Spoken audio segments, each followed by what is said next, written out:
네, 오늘은 새로운 형식으로 한번 해보겠습니다. 자, 혐오 표현 3장.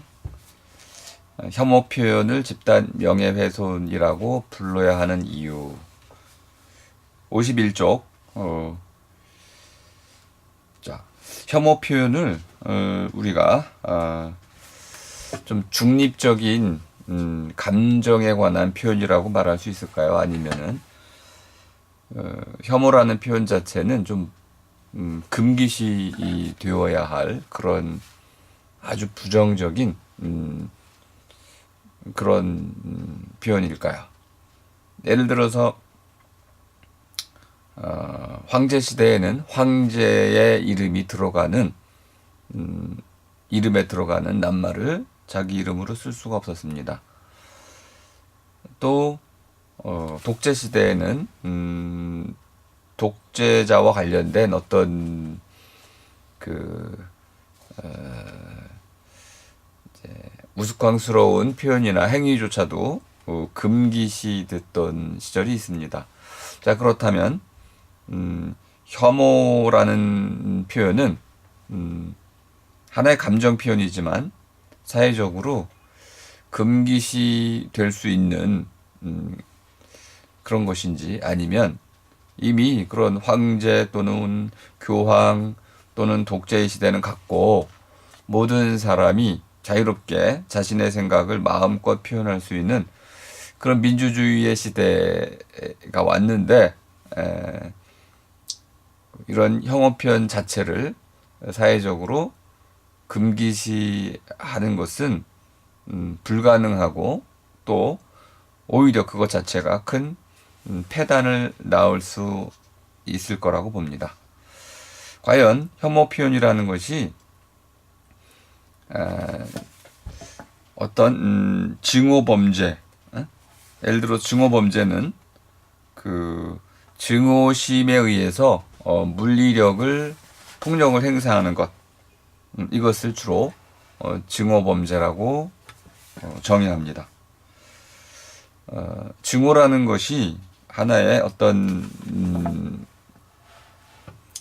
그 원인을 갖고 있죠. 그리고 그 원인에 대해서 우리가 복수를 하고 싶어 합니다. 하지만 그 복수를 할 수 없는 상황, 그래서 억울한 상황, 이럴 때 우리가 분노하고 또 증오를 하게 됩니다. 경우에 따라서는 그러한 증오와 분노를 폭발시킬 수 있을 때 우리는 증오와 관련된 폭력 행위를 하게 됩니다. 분노도 마찬가지죠. 분노가 사람을 죽인다라는 책이 있습니다. 그 말의 뜻에는 분노라는 것이 분노하는 사람의 어떤 신체 또는 마음에 큰 그 해를 끼친다는 것을 뜻하는 것인데요. 그러한 이제 분노가 결국 밖으로 표현됐을 때 분노 범죄, 이런 것들 역시 타인에게 큰 피해를 준다는 것을 알 수 있습니다. 그렇다면 이러한 혐오 표현이라는 말은 일종의 증오 범죄와 같은 의미로 쓰일 수 있을까요? 혐오 표현은 곧 증오 범죄인가요? 그래서 혐오 표현을 누군가가 내뱉기만 하면 그것이 곧 범죄가 되는 것일까요? 아니면은 혐오 표현은 혐오 자체를 금기시하는 혐오 표현 자체를 할 수 없도록 금을 긋는 그러한 것이라기보다는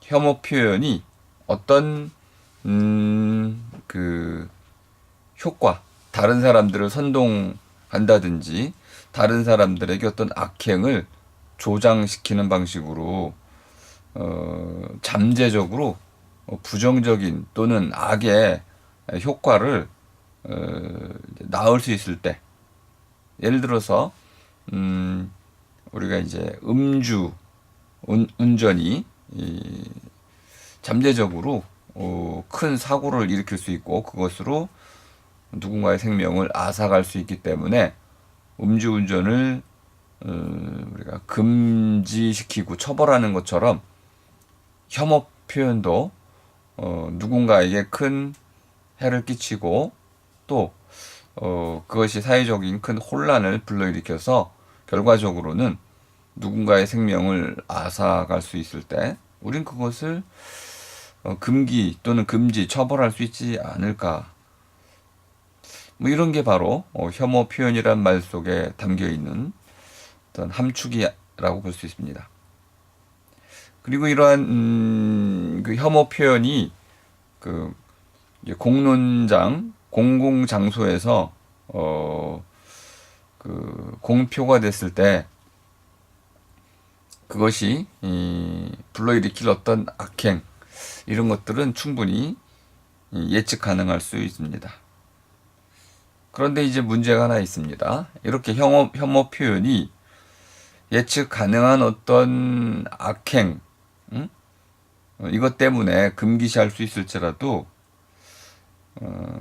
우리가 혐오를 하나의 감정으로 이해할 수 있는 한 감정이라는 측면에서 그것은 그 자체로 금기될 수는 없는 것이고 또 우리가 사랑의 감정이 비록 불륜으로 이어진다고 했을 때 그 불륜의 감정이 불륜의 행위가 법적으로 처벌될 수 있을지는 모르겠지만은 그 사랑의 감정 자체까지 처벌할 수는 없는 거겠죠.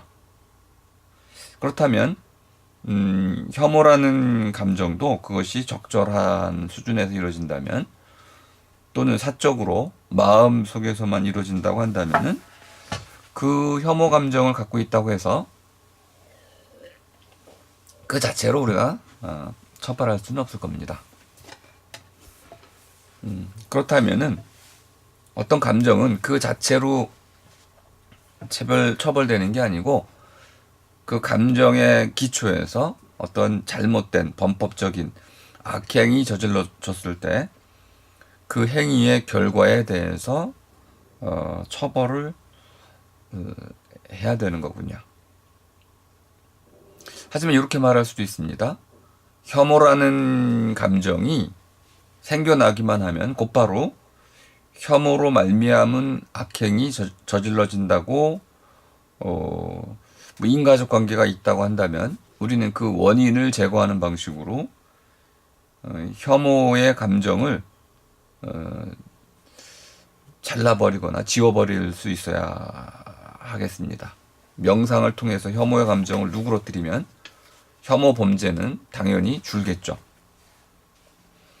그렇다면 이제 혐오를 억누른다, 혐오를 억제한다, 혐오를 자제한다는 것하고 혐오로 말미암은 어떤 악행을 금지시킨다는 것은 좀 차원이 전혀 다른 그런 문제라고 볼 수 있습니다.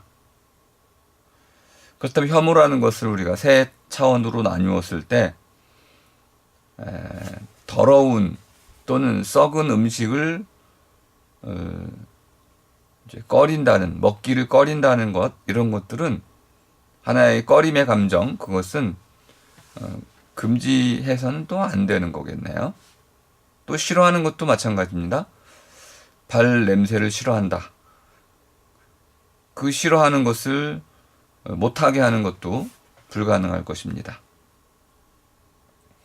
또 한편으로 멀리하고자 하는 감정으로서의 미워함, 미움, 이것 또한 그것이 자연스럽고 나름대로 미워할 만한 것에 대해서 미워한다면 그것도 우리는 금지할 수가 없을 것 같습니다.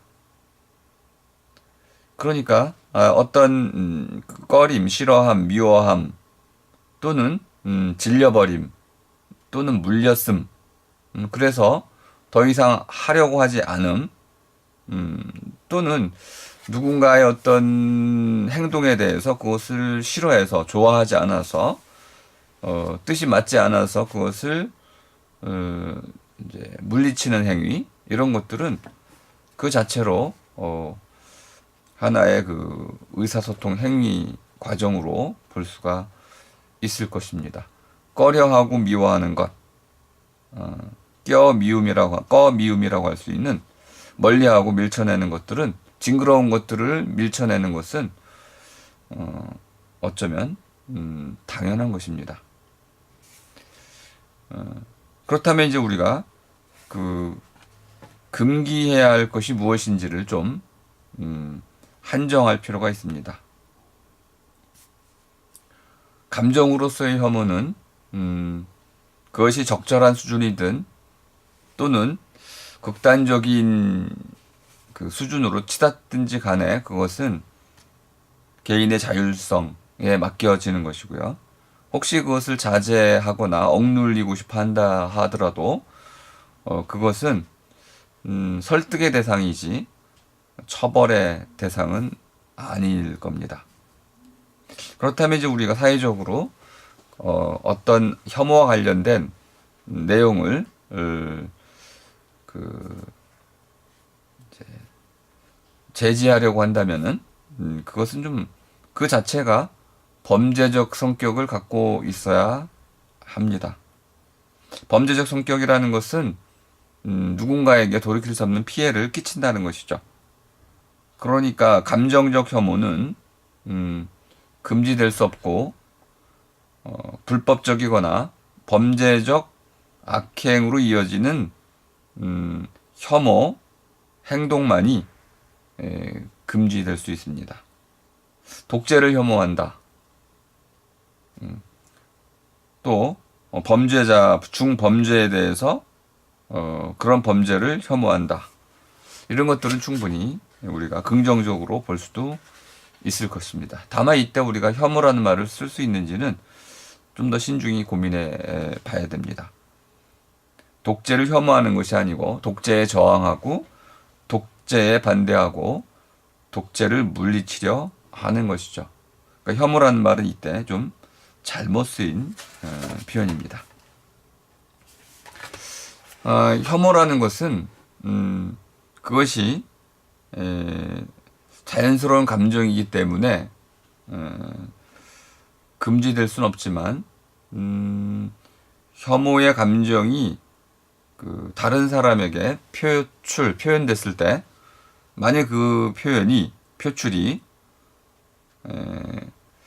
어떤 그 취약한 또는 그 표현으로 말미암아서 곤경에 처하게 되거나 또는 어떤 불안감, 공포심 이런 것에 사로잡히게 된다면 우리는 그 사람의 어떤 삶을 위해서 이러한 혐오 표현을 좀 강하게 막을 수도 있을 겁니다. 도덕의 이름으로 우리는 거짓말을 못하도록 거짓말을 하거나 남을 헐뜯는 사람을 강하게 막을 수 있는 것과 같은 것이죠. 누군가를 꺼리고 싫어하고 미워하는 것이 지나치면 그것은 곧 다른 사람에게 불쾌감을 줄 수도 있고 또 그 당사자에게는 돌이킬 수 없는 상처 또는 나아가서 예기치 않은 어떤 피해를 불러일으킬 수도 있습니다. 모든 말은 말로서 사람을 죽인다 이런 말이 있듯이 일종의 공격적인 성격을 갖고 있고요. 또 말로 인해서 사람을 조종해서 그를 자살로 몰아갈 수도 있는 것처럼 어떤 표현이나 이런 말들은 서로의 관계 속에서 치명적인 독이 될 수도 있습니다. 이런 표현도 있네요. 스피치 액트. 스피치 액트라는 거는 여기 번역어로 55쪽 번역어로는 표현은 행위한다라고 되어 있지만은 스피치는 말하기입니다. 말하기는 액트. 행위한다. 말이 좀 이상한데요. 하이데거의 표현대로 하면은 말이 말한다와 비슷합니다. 말이 무엇을 말하냐 하면 우리에게, 듣는 사람에게, 들음이에게 지금 말해지고 있는 것이 무엇이고 그것이 어떠한 방식으로 말해지고 있는지, 또 우리가 그 말에 들어야 할 것이 무엇인지를 말해준다는 뜻입니다. 말을 한다는 것은 명령한다는 것이고 행동하라는 것이죠. 요구하는 것입니다. 청소해라 라는 말은 청소를 명령하는 것이죠. 그렇다면 누군가를 나는 너를 싫어한다 라고 말한다면 그 싫어한다는 말이 바로 싫어하는 행위를 누군가에게 불러일으키는 것입니다. 자, 그렇다면 이제 혐오 표현이라는 것은 도덕적 차원에서는 이제 너와 나의 관계를 규정해주는 도덕, 사람다움의 길을 가야 하는 그러한 차원에서는 신독, 스스로 삼가고 조심해야 할 내용이라고도 말할 수 있고, 법적 차원에서는 그 혐오 표현이 누군가에게 돌이킬 수 없는 피해를 일으킨다면 처벌이나 금지가 될 수도 있습니다. 하지만 이렇게 혐오 표현을 우리가 금지한다고 해서 그것이 곧바로 생각을 금지하는 것은 아닙니다. 생각은 머릿속에서 일어나는 것이기 때문에 어떤 표현을 금지한다고 해서 그것이 곧바로 생각에 금을 긋는 것은 아닌 겁니다. 중요한 것은 해악의 문제입니다. 그럼 이런 이제 해악이라는 것이 어떤 방식으로 일어나는지 잠깐 명예훼손과 관련해서 좀 설명을 해보겠습니다. 예전에도 한번 말씀드린 적이 있는데 특정한 믿음을 갖고 있는 사람이나 그 집단에 대해서 그 믿음이 맹목적이거나 근거가 없다거나 또는 거짓말에 근거한 것이라든지 또는 엉터리라든지 바보라든지 그 믿음 자체를 근거 없이 비방하는 일은 일종의 명예훼손이라고 할 수가 있습니다. 그 엉터리 믿음을 가진 사람은 바보라고 욕을 한 것과 같습니다. 자, 그렇다면 이제 우리가 어떤 식으로 이제 이 잘못된 믿음을 가진 사람들을 존중해야 되는 걸까요?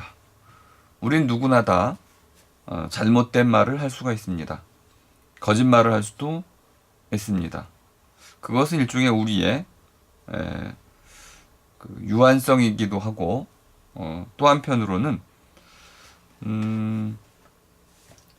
우리에게 주어진 일종의 권리라고도 볼 수 있습니다. 칸트는 모든 사람이 그 공동체에 속해 있을 경우 그 공동체가 부여하는 동등한 존엄을 갖고 있다고 봤습니다. 리우데라는 이 존엄이라는 말은 그 값이란 뜻과 연결되어 있습니다.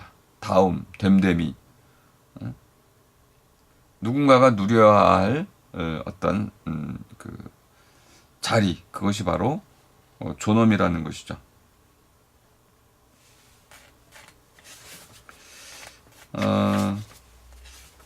과연 존엄은 어떻게 주어지는 것일까요?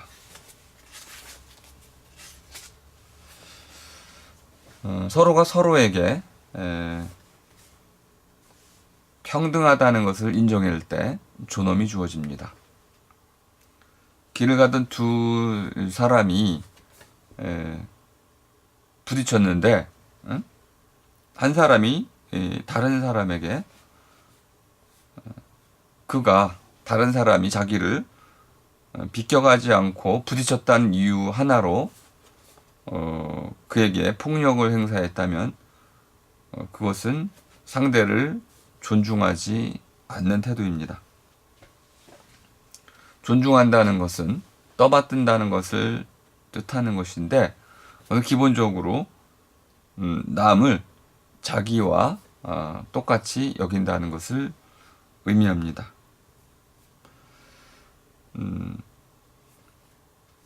그런데 누군가의 그 이제 가치를 그의 존엄을 인정한다고 할 때 우리는 동시에 그가 갖고 있는 어떤 명예, 가치, 그의 생각 또는 그가 속한 집단, 뭐 인종이라든지 종교라든지 이런 것들을 똑같이 대우를 해야 되겠죠. 내 생각은 너의 생각보다 더 가치 있다고 믿고 그의 생각을 무시하고 그의 말을 차단하는 것은 그를 존중하지 않는 것입니다. 비록 생각이 다르고 소속이 다르고 인종이 다를지라도 그를 자기 자신과 똑같이 여기는 것, 이것이 바로 존엄입니다. 또 하나는 평등한 지위라는 것은 자기를 남들과 동등하게 대우할 뿐만 아니라 그를 자기와 동등하게 대우하는 것인데, 이 동등한 대우라는 것은 근본적으로 우리가 모두 사람이라는 데 근거합니다. 따라서 누군가를 개나 소, 말, 돼지 이런 것에 빗대어서 그를 조롱한다면 우리는 그의 품위를 크게 훼손하는 것입니다. 훼손이라는 것은 허물거나 덜어내는 것이죠. 뭐 반대로도 가능할 수 있겠습니다. 나와 동등하지 않은 사람을 지나치게 높이면 그것 또한 한편으로는 조롱이 될 수 있는 것입니다.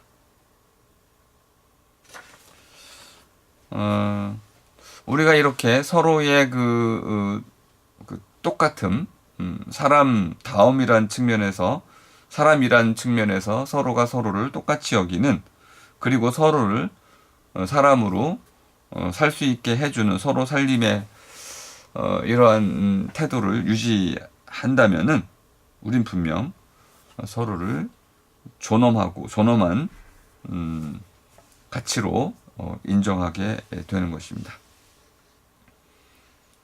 반면에 이제 이것들을 그 동등한 지위로 인정하지 않는다면은 우린 바로 그것을 혐오라고도 볼 수 있겠습니다. 그 혐오라는 것이 알고 봤더니 누군가를 바퀴벌레처럼 취급하는 것, 그리고 바퀴벌레 또는 뭐 발 뒤꿈치의 때 이런 식으로 아주 하찮은 것으로 여기는 것, 이것이 바로 혐오의 본질이라는 것을 알 수 있습니다. 혐오라는 것은 기본적으로 서로 간의 존엄, 서로 간의 평등 또는 서로 간의 이런 동등함 또는 서로 간의 같은 자격, 똑같음, 이것을 전제로 하고 있습니다. 그러면 이제 어린아이와 어른이 동등한지 여부를 물어봐야 될 것입니다. 혐오 문제에서 어려운 점이 바로 똑같으면서 다르다는 것이죠. 남자를 혐오하는 여자는 아마 여자와 남자를 똑같이 여기기 싫어할 겁니다. 여성 혐오에 빠진 남자도 그렇겠죠. 여자는 남자와 달라. 이때 다르다는 것은 단순히